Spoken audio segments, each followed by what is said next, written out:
Anda kembali menyaksikan Nusantara Business Hour bersama saya Muhammad Irsal. Pemirsa, dan langsung saja kita menuju segmen Market Lock.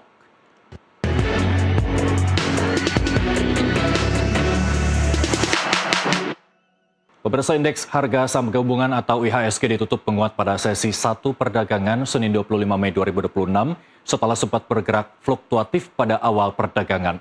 IHSG mengakhiri paruh pertama perdagangan dengan kenaikan 0,93% ke level 6.219. Kemudian penguatan indeks ditopang oleh rally saham-saham perbankan berkapitalisasi besar atau big banks yang menjadi motor utama pergerakan pasar. Mayoritas sektor perdagangan menguat dengan kenaikan tertinggi dicatatkan oleh sektor finansial, konsumer non-primer, dan industri. Adapun sektor yang melemah hari ini adalah infrastruktur, energi, dan barang baku. Sentimen luar negeri masih akan berfokus pada perkembangan perang Iran yang akan memasuki bulan keempat. Amerika Serikat dan Iran mulai menunjukkan kemajuan dalam pembicaraan damai untuk mengakhiri perang dan membuka kembali Selat Hormuz. Namun, kedua negara masih berselisih soal stok uranium Iran dan rencana penguatan biaya kapal di jalur strategis tersebut. Dari dalam negeri, kebijakan pemerintah dan data ekonomi akan menjadi salah satu penggerak sentimen. Pekan lalu, pemerintah mengeluarkan kebijakan besar yakni pembentukan Badan Ekspor Komoditas Strategis. Dampak kebijakan ini diperkirakan masih akan menjadi perhatian pelaku pasar pekan ini, terutama karena masih banyak aturan turunan yang belum keluar. Kebijakan baru ini menjadi perhatian besar pasar karena dikhawatirkan berdampak besar terhadap kinerja perusahaan. Pemerintah memutuskan untuk menyerahkan sepenuhnya ekspor komoditas strategis Indonesia ke BUMN khusus ekspor yakni PT Danantara Sumber Daya Indonesia alias PT DSI pada 1 Januari 2027, mundur dari sebelumnya 1 September 2026.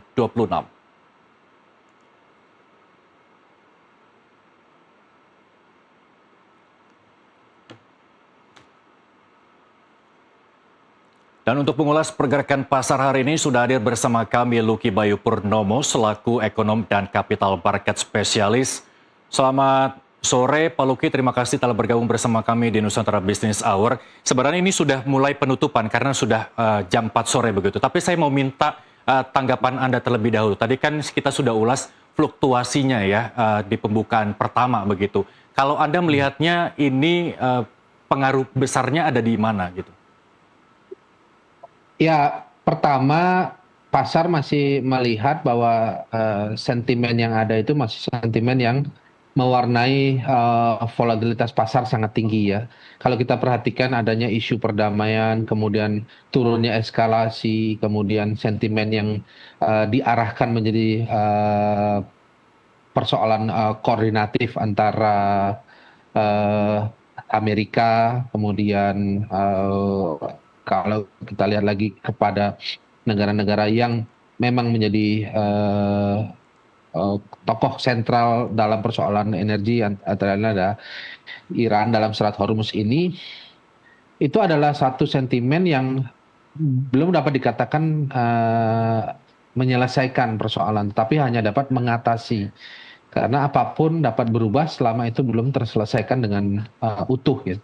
Sehingga saya melihat pasar masih cenderung bersifat jangka pendek, kemudian bersifat spekulatif, dan orientasi waktunya adalah orientasi jangka pendek. Nah, untuk itu saya justru memperhatikan posisi sektor ya. Kalau kita lihat sentimen di dalam negeri sendiri dari keadaan internasional Selat Hormuz tersebut, sentimen dalam negeri sendiri itu antara lain adalah pembentukan DSI ya, di mana entitas tersebut akan menjadi entitas tunggal untuk melakukan kegiatan ekspor sumber daya atau hasil bumi yang ada di Indonesia atau hasil tambang. Oke, baik Pak. Terutama mineral ya. Oke, Pak Lucky, kalau kita lebih lanjut, sektor mana yang kemudian menurut Anda menjadi market mover? Kalau saya lihat ini, kita hari ini tercatat di paling tinggi di 6.239 begitu ya. Ini kan tentu kita harus memperhatikan sektor-sektor yang menjadi market mover begitu menurut Anda? Terima kasih. Saya akan sampai kepada jawaban itu sebelum tadi diputus ya. Saya akan lanjutkan supaya nanti menerima dalam satu rangkaian keterangan. Jadi setelah adanya pembentukan DSI ini, maka akan ada sektor-sektor pilihan dan sektor-sektor yang memang harus menjadi perhatian. Nah, untuk itu sektor yang menjadi perhatian antara lain adalah sektor logistik justru yang memang menjadi barometer utama dari produk-produk sumber daya alam dan saya melihat ada beberapa pilihan dari transportasi seperti emiten logistik air ya atau perairan atau kelautan antara lain adalah Nelly atau pelayaran Dwi Putri, kemudian kita bisa lihat Samudra Indonesia, kemudian di sisi lain kita juga bisa lihat sektor energinya itu sendiri, oleh karena harga minyak masih menawarkan volatilitas yang sangat tinggi, antara lain adalah Medco dan Antam. Nah, lebih jauh daripada tersebut, saya melihat bahwa tren pergerakan indeks masih cenderung menguat dari 6129. Kita melihat tren bursa masih mengalami reversal untuk menguji level 6250 dan 6280 dalam minggu ini. Oke, baik. Kita lihat terlebih dahulu penutupan di sesi kedua ini yang kemudian bisa Anda cermati, Pak Luki. Kita lihat berikut ini. Ya, IHSG penutupan di sesi kedua ini menguat di 0,72% begitu ya, menempatkan di posisi 6.206 begitu. Kalau tadi juga sempat melemah di 6.124 Pak Luki ya.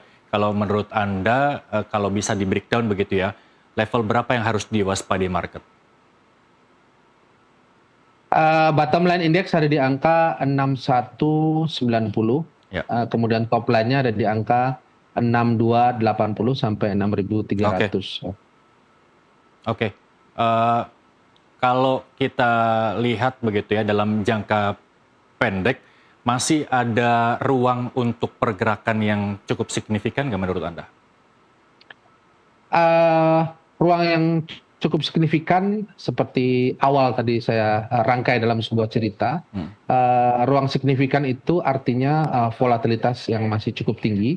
Dengan demikian tren signifikan itu masih dapat diuji oleh bursa untuk dapat menguat ya, dengan target tertinggi ada di angka 6.300.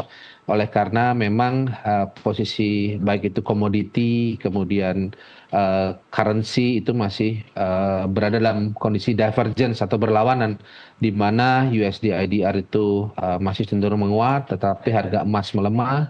Di satu sisi harga minyak juga menguat, dan di satu sisi lagi kondisi futures index masih juga menguat pada pembukaan pagi ini, dan pasar global justru menyambut positif dari pemilihan Chairman The Fed yang baru. Oke, baik. Pak Luki, kita lihat kondisi global memang belum pasti begitu ya, karena ini juga masih berada di bayang-bayang krisis global begitu. Tapi kalau kita lihat dalam negeri begitu ya, apa yang harus diwaspadai, sektor-sektor yang menjadi pemberat dari IHSG ini, sehingga bisa dicermati begitu Pak Luki?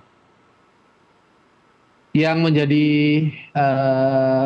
perhatian utama untuk dihindari itu ada di sektor-sektor yang memiliki kapitalisasi kecil dan menengah ya.